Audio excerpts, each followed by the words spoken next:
आज भोजपुरी में एगो गाना आइल बा जेकर नाम बा घिस घिस घिस, जेकरा में अक्षय कुमार काम कइले बड़न और ओमे फीचरिंग कइले बड़ी अक्षरा सिंह। देखा भाई लोग, एगो बात तो माने के पड़ी, अगर भोजपुरी में पवन सिंह के नाम पावर स्टार ह तो अक्षरा सिंह के भी नाम शेरनी लेबे के पड़ी। काहे कि जौन काम पवन सिंह ना कर पइलन, जौन काम खेसारी लाल यादव ना कर पइलन, जौन काम रितेश पांडे ना कर पइलन, मनोज तिवारी ना कर पइलन, वो काम करतरी अक्षरा सिंह। मतलब समझत रह, बॉलीवुड के सबसे बड़ा हीरो अक्षय कुमार, मतलब सबसे बड़ा हीरो अक्षय कुमार की जैसा एक्टिंग कोई नहीं करता है।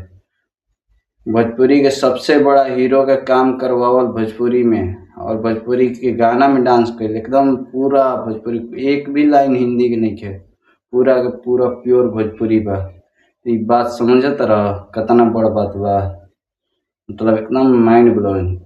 आज अक्षरा सिंह पे गर्व होता है कि हमारा भोजपुरी से बड़ी, और ई बात से केहू के जले के ना चाही, बल्कि तारीफ करे के चाही अक्षरा सिंह के। अक्षरा सिंह जौन काम कइले बड़ी ओकर तारीफ करे के चाही, और कोई भी मतलब अच्छा काम करे उसका बड़ाई किया जाता है, उसको मतलब बड़ाई करके और मनोबल बढ़ाया जाता है ताकि और आगे जाए। बाकी आप लोग बताइए ये गाना कैसा लगा। अभी मतलब मैं रिएक्शन भी दे रहा हूँ।